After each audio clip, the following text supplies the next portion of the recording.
Hello बच्चों, आज आपका फिर से स्वागत है मेरे यूट्यूब चैनल में। आज हम कक्षा 8 की जो सामाजिक विज्ञान की कार्यपुस्तिका है उसका पाठ 7 करेंगे।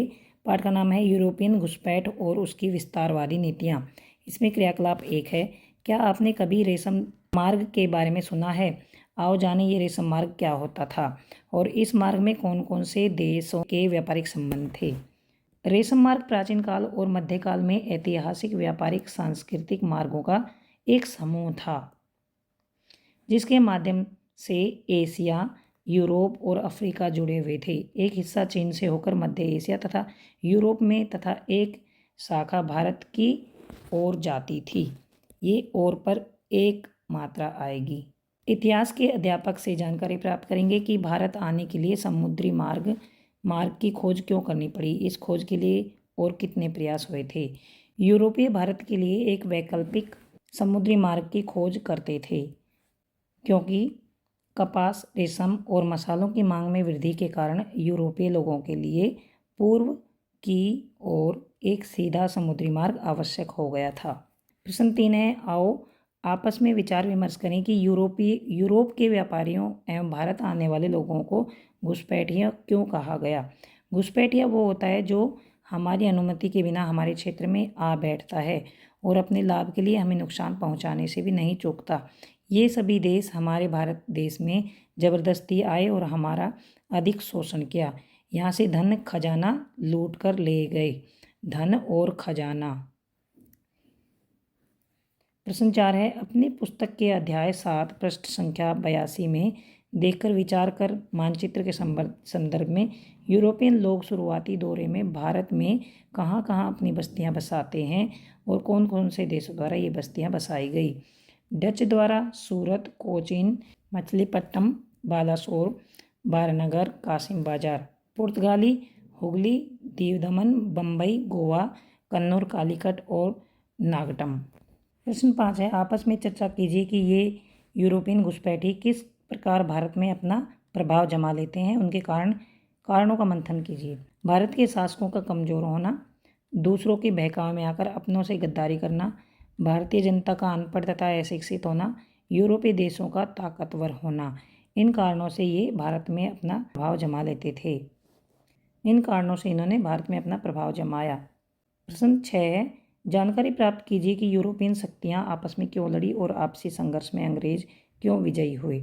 यूरोपीय शक्तियाँ आपस में इसलिए लड़ी क्योंकि ये सभी हमारे भारत देश पर अपना अधिकार कायम करना चाहते थे। पुर्तगाली, डच और अंग्रेजों में इस पर एकाधिकार के लिए संघर्ष हुआ जिसमें अंग्रेज विजयी हुए रहे और अंत में अपना साम्राज्य स्थापित किया। प्रश्न 7 है, इतिहास के अध्यापक से जानकारी इकट्ठा कीजिए कि प्लासी के युद्ध में जो षड्यंत्र और कूटनीति की गई वो कैसी थी। प्लासी के युद्ध में सिराजुद्दौला के सेना नायकों में से मीर जाफर और रायदुर्लभ दोनों ने भाग नहीं लिया और धोखा दिया। क्लाइव ने षड्यंत्र से दोनों सेना नायकों को अपनी तरफ कर लिया जिससे अंग्रेज जीत गए। मीर जाफर को बंगाल का नवाब बना दिया गया। अंग्रेजों की कूटनीति फूट डालो और राज करो की थी। मतलब ये जो राजा थे उनको आपस में लड़वाते थे और खुद राज करते थे। प्रश्न 8 है, ऐसा कहा जाता है कि कर्नाटक के युद्ध इंग्लैंड व फ्रांस के मध्य यूरोप में भी आपसी संघर्ष के परिणाम ही थे क्योंकि यूरोप में दोनों देशों के मध्य युद्ध हो जाता था तो भारत में भी युद्ध हो जाता था। वहाँ युद्ध बंद होता था तो यहाँ भी कैसे। ऑस्ट्रिया के उत्तराधिकार को लेकर यूरोप में फ्रांस और इंग्लैंड के बीच युद्ध हो रहा था। कर्नाटक का पहला युद्ध उसी युद्ध का विस्तार मात्र था। अंग्रेजी सेना ने फ्रांसीसी जलपोत पकड़ लिए तो फ्रांसीसी सेना ने भी जल स्थल को घेर कर नियंत्रण में कर लिया। 1748 में एक्स ला सैपल की संधि द्वारा दोनों देश का युद्ध समाप्त हो गया, दोनों देशों, जिसके बाद भारत में भी दोनों का युद्ध समाप्त हो गया। प्रश्न नंबर 9 है, दक्षिण भारत के लोग कहते थे कि मैसूर को प्राप्त किए बिना दक्षिण भारत में अंग्रेज अपने पांव नहीं जमा सकते। चर्चा करें कि मैसूर साम्राज्य में ऐसा क्या था। मैसूर प्राकृतिक संसाधनों से समृद्ध था जिसमें उपजाऊ कृषि भूमि, लकड़ी और खनिज संसाधन शामिल थे। मैसूर की राजनीतिक स्थिति और समृद्ध संसाधनों के कारण अंग्रेजों की इसमें रुचि थी। यह दक्षिण में होने के कारण अंग्रेज आगे के राज्यों पर अपना अधिकार इसी रास्ते से कर सकते थे। प्रश्न 10 है, मराठे भारत के दक्षिण पश्चिम क्षेत्र की एक महान शक्ति थे। दूर दूर तक उनकी ताकत की शान थी। पता लगाइए कि वे भी अंग्रेजों से हार गए क्यों। मराठे दक्षिण भारत में शक्तिशाली राजा के रूप में उभरे। दूसरी ओर अंग्रेजों की ईस्ट इंडिया कंपनी भी सर्वश्रेष्ठ बनकर उभरी। इससे दोनों में संघर्ष स्थापित हो गया। नाना फडणवीस की मृत्यु के बाद पेशवा कमजोर हो गए थे। आपसी फूट अंग्रेजों की कूटनीति के कारण ये युद्ध में हार गए। प्रश्न 11 है, आइए जानकारी प्राप्त करें कि सिख एक शक्तिशाली स्वतंत्रता प्रेमी बहादुर समुदाय हुआ है। ये भी अंग्रेजों के चंगुल में फंस गए, ऐसा क्यों हुआ। महाराजा रणजीत की मृत्यु के बाद, यहाँ पर तय है, यहाँ पर तय, महाराजा रणजीत की मृत्यु के बाद अंग्रेजों ने आसानी से इस बड़े क्षेत्र को जीत लिया। अंग्रेजों ने बड़े पैमाने पर सिखों को अपनी सेना में भर्ती करना शुरू कर दिया। सिखों के आपसी झगड़े भी इसके लिए जिम्मेदार थे। प्रश्न 12 है, अंग्रेजों के अधीन होना, लगभग 200 वर्षों तक शोषण का शिकार होना, एक समृद्ध राष्ट्र से गरीब राष्ट्र के रूप में अंग्रेजों द्वारा बना दिया जाना, इस अविश्वसनीय घटना में भारतीय लोगों का स्वयं का कितना दोष है और कैसे। अपने आसपास के बड़े बूढ़ों से जानकारी इकट्ठा करें। अधिकतर भारतीय जनता अशिक्षित थी और जिससे वह जल्दी से किसी के भी बहकावे में आ जाती थी। अंग्रेजों ने इसी बात का फ़ायदा उठाकर फूट डालो और राज करो की नीति अपनाई। भारतीय जनता अनपढ़ होने के कारण उनकी चालों को समझ न सकी। क्रियाकलाप 8 है, आओ खाली स्थान भरें। ये शब्द दे रखे हैं और ये हमें खाली स्थान भरने हैं। यूरोपीय घुसपैठिए अपने व्यापारिक लालच के लिए आशा अंद्रीप, ये देखिए आशा अंद्रीप के रास्ते भारत आए। पुर्तगालियों ने 1500 में कोचीन में अपनी फैक्ट्री स्थापित की। ईस्ट इंडिया कंपनी की स्थापना के दौरान इंग्लैंड की महारानी एलिजाबेथ थी। भारत में यूरोपियन घुसपैठ में सबसे अंत में फ्रांसीसी आए। इंग्लैंड की मुद्रा का नाम पौंड है। मिलान कीजिए। फ्रांसीसी ईस्ट इंडिया कंपनी की स्थापना 1664 में। कर्नाटक का दूसरा युद्ध 1749 से 54। पुर्तगालियों द्वारा गोवा पर अधिकार 1510। आंग्ल मैसूर युद्ध दूसरा युद्ध 1780। बक्सर का युद्ध 1767।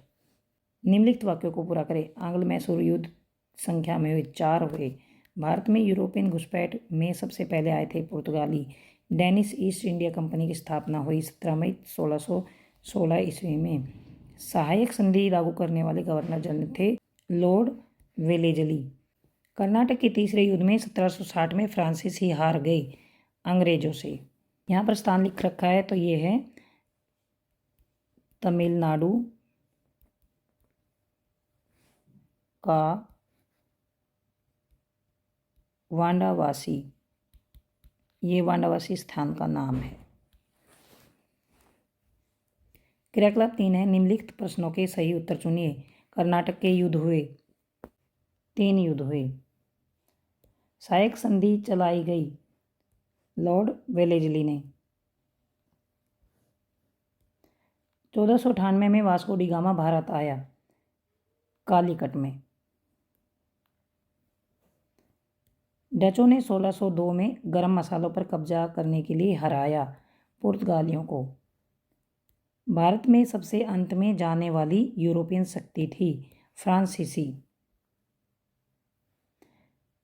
आओ ज्ञान बढ़ाएं। हमारे आसपास के क्षेत्र में कौन सी यूरोपियन कंपनी स्थापित थी। ब्रिटिश ईस्ट इंडिया, पुर्तगाली फैक्ट्रियां, डच ईस्ट इंडिया। मैसूर के उस शासक का नाम जिससे हैदर अली ने गद्दी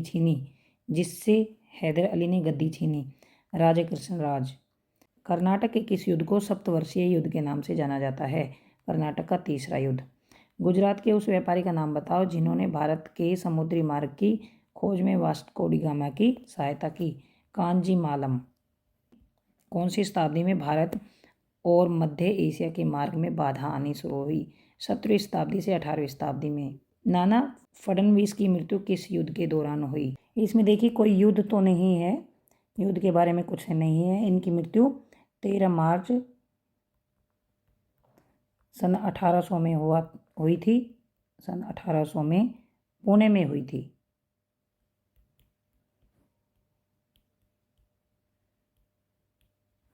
गोरखा समुदाय संबंध रखता था, क्षेत्र का नाम बताइए। गोरखा समुदाय देश के पूर्वोत्तर भाग के कई राज्यों में संबंध रखता था। अंग्रेजों के लिए गोरखों ने दोनों विश्व युद्धों में भाग लिया। ईस्ट इंडिया कंपनी द्वारा बम्बई को किराए पर कब लिया गया? 1668 में चार्ल्स द्वितीय ने 10 पाउंड वार्षिक किराए पर बम्बई ईस्ट इंडिया कंपनी को किराए पर दे दिया। क्रियाकलाप 4, ये सही जानकारी है बताइए।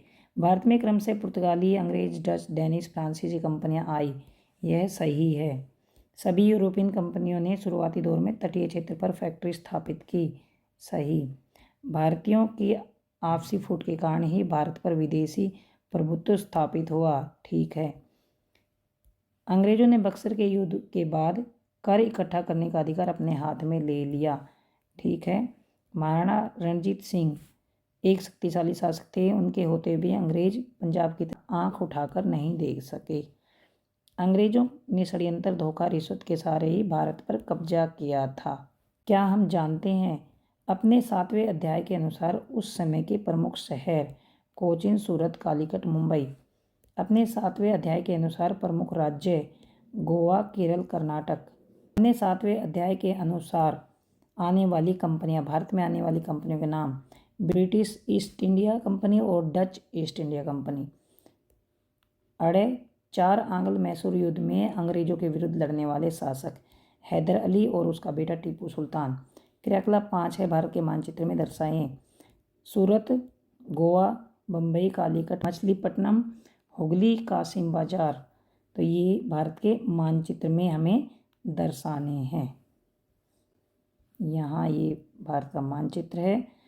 सूरत, बम्बई, गोवा, मछलीपट्टनम और हुगली और कासिम बाजार और ये कालीकट। तो यहाँ तक ये पाठ खत्म होता है। अब हम अगले वीडियो में अगला पाठ करेंगे।